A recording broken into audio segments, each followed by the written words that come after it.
Welcome to the official YouTube channel for the Colin Cowherd podcast. Go on, hit the subscribe button. There you go, right down there. If you want to be among the first to hear my weekly takes, NFL, college football, more, right there.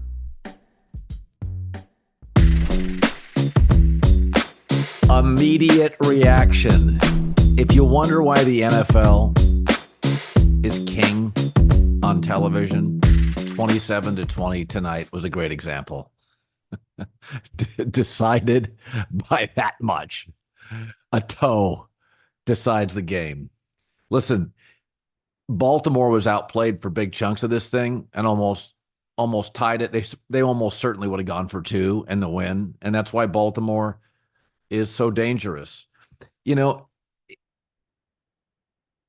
Lamar Jackson did not throw the ball down the field effectively. Nor has he ever, as well as Patrick Mahomes, although Mahomes did not throw the ball down the field much last year because it was one of the worst receiving corps in the league. With Worthy now, that's a deep threat. They've added some dimensions, an over-the-top receiver. Juju Smith-Schuster will become more productive over time. He just got reacquired. So Watson, Rice now, Rashee Rice looks like a number one.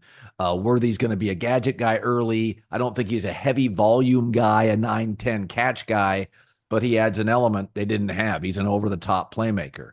But it's interesting watching Baltimore. They had a lot of offensive penalties, especially early in the game. They don't throw the ball down the field enough. And then you get that final drive by Lamar Jackson, where, I mean, he reminds me of like a great high school player where he's just so much better than everybody else on the field.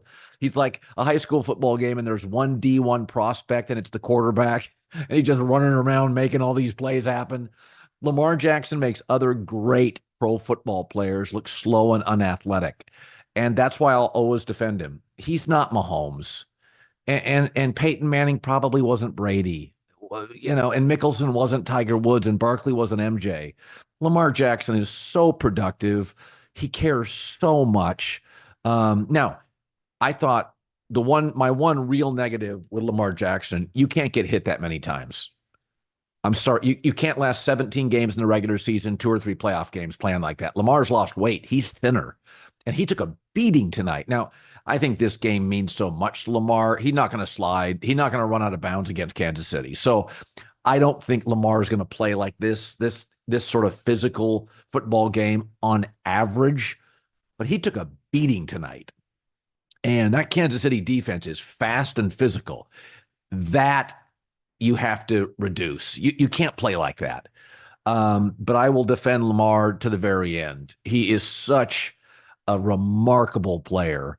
He doesn't throw the ball down the field consistently, but he finally has a really nice group of receivers. Isaiah Likely is terrific. That's the football game. And the fact that guy went down in the back of the end zone, I thought he broke his ribs. I mean, he just slammed down on the corner where it's not padded very well, gets up and he's making plays. What a gamer. I look at my notes over the course of the game. I think here's the really good news for Kansas City. Last year, it's often discussed, right, ad nauseum. That receiving corps is bad. Rashee Rice was young. He felt like maybe a 2. He felt like a 1 tonight. Now, is he a great one? Is he a top 5 one? Is he CeeDee Lamb? Is he Devontae Adams? No, but he felt like a real go-to high volume, 13 targets, 9 catch guy for them. They have now Noah Gray. They've got a second tight end. Watson's around. Juju Smith-Schuster. And again, Xavier Worthy. I joked when they drafted him. I'm like, he's a track guy. He's 165 pounds. I don't think that he's going to lead them to the Super Bowl, but he adds a dimension to an offense that since Tyreek Hill left, they don't have a downfield threat. So, for the longest time in the game, he just had that one, reverse touchdown, but blown coverage later, he gets a second touchdown, and you have to account for him. That's the bottom line. Last year, you didn't have to account for anybody. Nobody scared you down the field. Well, now they have a 1 in Rashee Rice. They have a downfield threat. They have multiple Watson, Noah Gray, Travis Kelce. They've solved their weapons issue. For the record, how the hell did Isaiah Pacheco, what did he drop to the 7th round? How did they get him in the 7th round? That guy's insane. It's amazing to me. You get to the 14th player in the NBA draft, you're out of players. Brock Purdy's the last guy taken, and Isaiah Pacheco, I think he was a seventh round guy. God, how did all these GMs watch film and just keep passing on him? He's impossible to bring down, runs so hard. He can catch it out of the backfield. What a weapon he is. So Kansas City's weapon shortage, they're going to be fine there. And this is you're just looking at two great organizations. I love watching these two play. And there's a reason Kansas City keeps winning. Andy Reid, Patrick Mahomes. They led 20-10 at one point. I kind of felt first half, I thought Baltimore was just kind of trying to find its footing. They weren't throwing the ball down the field. Second half, Kansas City in that screen game pulls away. I thought, if you watch that game, you could say, yeah, Kansas City controlled big chunks of it, and here comes Lamar. Just putting the team on his back, taking too many shots, running down the field, making big plays. The guy's just an all-timer, just an absolute all-timer. But, sports is like this. If you take Tiger Woods out, think how many tour events Mickelson wins. I mean, Phil, he had to have over like 45 tour wins, didn't he? Take out one guy. Take out Barkley, and it changes. Take out MJ. It changes Barkley's career with titles. Take out John Elway's career, Joe Montana, Brady. There's so many great athletes who we spend so much time criticizing because they can't beat the legend. I talked about that on FS1 today. God, Lamar is just so unique and so gifted. But he took a beating tonight, and you just can't play that way. Adeo, with Baltimore and Kansas City tonight, all the weapons, all the talented players on the perimeter and running backs, I kept thinking, does Baltimore match up? Excuse me. I kept thinking, does Buffalo match up with these guys now that Stephon Diggs is out? Like, I'm watching all these weapons for Kansas City and Baltimore, including their quarterbacks. You know who matches up in the AFC? Houston. Houston's got these kind of weapons. Adding Joe Mixon, Stephon Diggs, Tank Dell, Nico Collins, CJ Stroud. Both these teams tonight. I mean, it's tight ends, it's wide receivers, it's slot guys, it's running backs, it's all-time quarterbacks. Buffalo is, I like Cook, a couple good tight ends, a rookie receiver. Buffalo may be what Kansas City was last year, and they may be weapons short. And that's why a lot of people, myself included, kind of like Houston. I mean, at some point, last year may have been the year to beat Kansas City. That may have been the year. They weren't going to have home field. They couldn't beat you in a track meet. They had to keep the games pretty close and low scoring.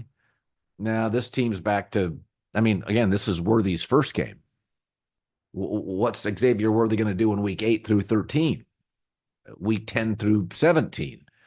So last year may have been the year to get Kansas City. NFL Week 1 is here, and a new season means new ways to get in on the action at DraftKings Sportsbook, an official sports betting partner of the NFL. So fans have spoken. They want to bet on touchdowns. DraftKings heard us. They're delivering. DraftKings Sportsbook's the #1 place to bet touchdowns. Ready to place your first bet? Try betting on something simple like picking a player to score a touchdown. Ready to do a touchdown dance of your own? New DraftKings customers bet just $5 to get $250 in bonus bets instantly, plus 1 month of NFL Plus premium on us. Download the DraftKings Sportsbook app. Real easy, 90 seconds. Use the code Colin. For new customers, will get you $250 in bonus bets, betting just $5. And 1 month of NFL Plus premium on us. Offer ends September 19th. Only on DraftKings. The crown is yours. What a night. I chewed 2 pieces of my Neuro gum to stay up tonight. I'm not messing around. Now, I may be staring at the ceiling at 1 a.m. That was a beauty. Sometimes I feel so lucky to do what I do for a living. I'm sitting there tonight. I ordered DoorDash, eating some Mexican food, and I'm sitting there watching that, and I'm like, how good is this? Arrowhead, Mahomes, Reed, Harbaugh, Lamar Jackson. And I'll just say it again. Baltimore didn't play particularly well, and it was this close. So you can sell all your Ravens stock. I'm buying it. I didn't think they played that well. I didn't think Lamar played that well. And he's driving him down against that incredible defense. Because of Reed and Mahomes, that Kansas City defense, it'll just never get the love. It is so fast, so twitchy, consistent pass rush, Chris Jones, edge rush, linebackers that move well. That's it. Or Baltimore probably goes for 2 and has a chance to win. When you don't play particularly well on the road in Arrowhead and almost beat the Chiefs, I'd be worried. These two will meet again. That's what it feels like to me.